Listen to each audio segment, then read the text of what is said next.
What's up, you guys? I'm Rachel Demita, and welcome to the Courtside Club. Here we are again with more WNBA CBA updates.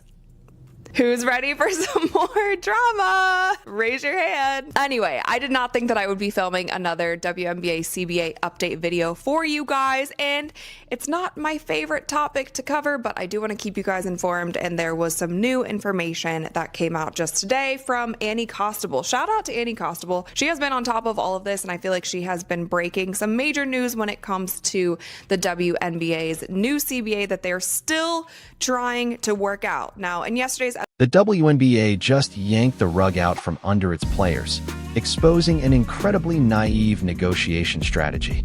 The league's most recent action eliminates team housing, a basic benefit that has been a mainstay for years, while dangling millions in front of them. This move, which was made in the midst of contentious CBA negotiations, immediately provoked criticism and left both players and fans wondering who is truly making these perplexing decisions.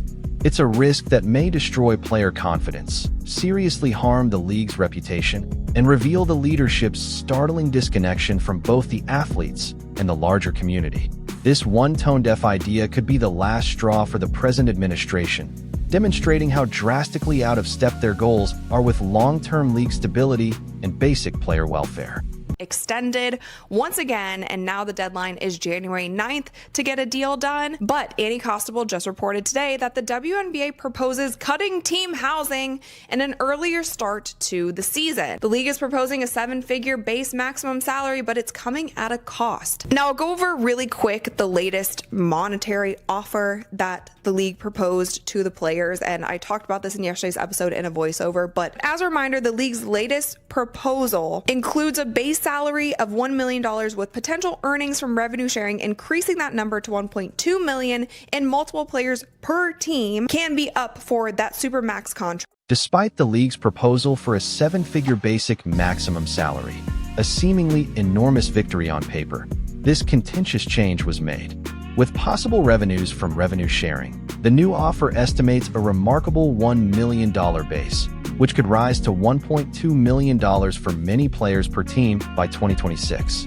Players wonder if the high salaries are merely a smokescreen for cost-cutting measures that will ultimately lower their quality of life.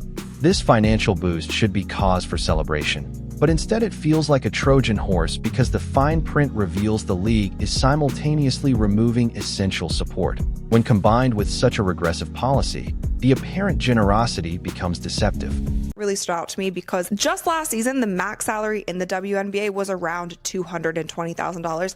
Now that is going to be the minimum salary that a player can receive playing in the WNBA. So you can see the huge leap that the WNBA is offering when it comes to purely how much the players would make off of their salaries. Now, the biggest sticking point for the players has been the revenue sharing, but the salary cap is currently at $1.5 million per team, and this would increase to $5 million. And under the league's most recent proposal, the salary cap would grow with the league and team revenue regardless of targets. And this was one of the things.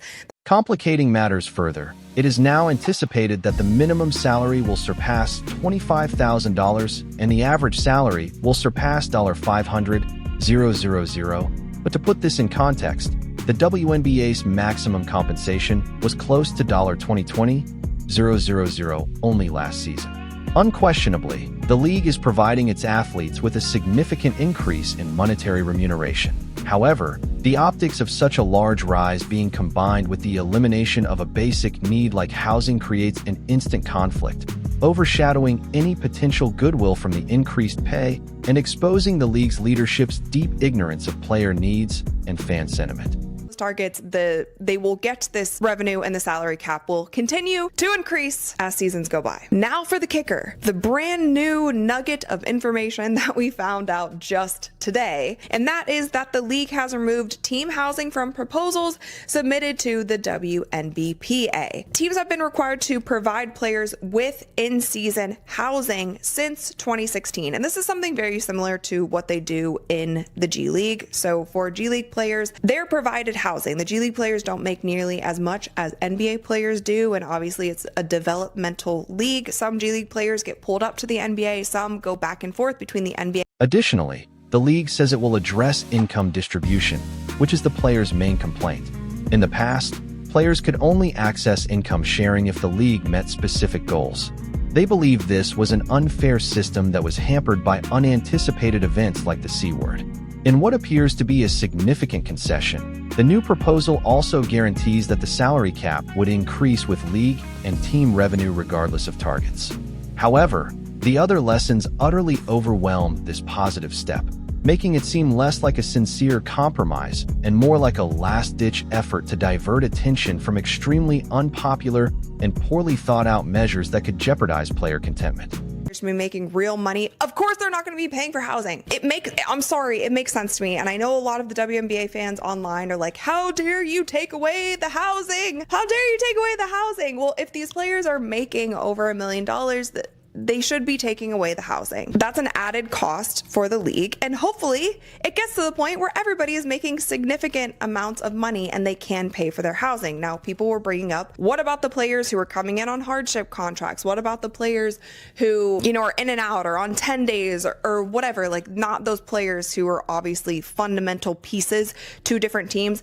And I do think there's no way that The complete elimination of team housing from the proposed CBA is the main point that has angered both players and supporters. In-season lodging has been mandated for teams since 2016. Developmental leagues such as the G League have followed suit.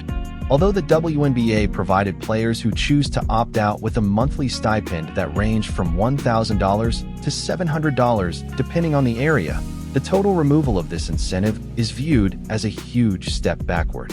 The league's leadership appears completely disconnected from the everyday realities of its athletes, particularly those on the lower end of the pay scale, as seen by this decision.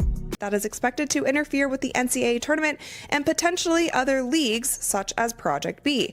The start date for the training camp could be as early as mid-March, sources indicated. The current 44-game regular season runs from mid-May to early September. The 2025 WNBA Finals ended on October 10th. I'm laughing because it's just crazy to see how short the season actually is when they put it like that. Mid-May to September, so May, June, July, August, September. It's not even a full 5 months for the teams that don't make it into the playoffs. For the teams that make it into the finals, it's 6 months of basketball. That's a very short season. This highlights the WNBA's perplexing priorities when compared to the G League. Housing or stipends are given to G League players who earn far less than NBA stars. It is puzzling to the WNBA that a league aiming for significant professional status would do away with such a basic advantage. The league claims that players will now make enough money to pay for their own accommodation, but this ignores the security and practicality of housing offers, especially for players who are new to a city or have no established roots. This short-sighted cost-cutting strategy damages the league's reputation as a helpful employer and alienates its most prized resource, the players. Back to my point of we want to see the WNBA become a major sports league and be highly regarded and highly respected and have this be their full-time job. I feel like everybody's goal, if they get the right people in place in leadership in the WNBA, because it's kind of a mess from top down, but everybody's goal should be this should be their full-time job. The players shouldn't have to play in off-season leagues to make more money. They shouldn't want to play in off-season leagues to make more money. They should want to take those 3-4 months when we're talking about other leagues like the NFL, the NBA, the NHL. They would want that off season to rest their bodies, to rejuvenate. But the most aggravating part of the housing decrease is perhaps this obvious omission for lower-tier players. It is unthinkable that the league would not provide accommodations for players on hardship or short-term contracts, which may leave them homeless in a new city. This absence of a safety net goes beyond a simple administrative error. Leadership has failed to safeguard its most vulnerable workers. Because of this blind spot in the CBA discussions, the league's policies appear to be not only foolish, but also actively harmful to talent recruiting and well-being, particularly for those who aren't yet receiving the projected millions. from the success that you have, now they're in a super sticky spot. Now they're in a spot where there's players in the WNBPA who are signed to rival leagues, who own rival leagues. Do you think that Nafisa Collier and Brianna Stewart are going to be happy with the WNBA trying to cut into unrivaled season? Do you think NECA's going to be happy that the WNBA is going to try to get them back into training camp in March, and she will just be coming off of Project B, where they're also making millions of dollars in Project B? I honestly don't even have a suggestion at this point, but I will say I have been one of the people since the beginning of time who has said there's no way. In addition to housing, the WNBA has suggested extending the season, including an earlier start date that would unavoidably conflict with the NCAA tournament. As early as mid-March, training camps might start, a substantial change from the present commencement date of mid-May. Even though a longer season would result in more games and income, the time is a logistical headache, particularly for a league that mainly depends on collegiate talent. This decision, which would cause immediate issues for incoming rookies and disturb the established ecology of women's basketball without providing clear remedies, once again demonstrates a severe lack of strategic planning. The current 44-game regular season has a strict schedule that stretches from mid-May until early September, with finals occasionally lasting into October. Concerns about too many back-to-backs resulting in injury have been raised by players like Sudha Sabali. In addition to being ineffective, extending the season without first resolving these current player welfare concerns is dangerous. There appears to be a callous disregard for the health of athletes, as the league's administration is determined to increase the schedule without providing enough time for rest and recuperation. A risky short-term mindset that could result in higher player burnout and a drop in overall game quality is revealed by this more games, quicker approach. Additionally, this suggested earlier start date would directly conflict with. Players were forced to pick between rich chances in Project B and Unrivaled, two notable rival leagues where many WNBA stars made substantial revenue during their off-season. Additionally, WNBA training camp puts them in a precarious situation. There is more to this than just a scheduling issue. Outside of the WNBA, player autonomy and financial security are directly and strategically targeted. In essence, the league's leadership is encouraging players to give up other sources of income without completely ensuring a comparable standard of living throughout the year. A choice that can have disastrous consequences and drive the star away. Talent. In addition, a large number of WNBA players currently play abroad in Europe, Turkey, France, and Germany.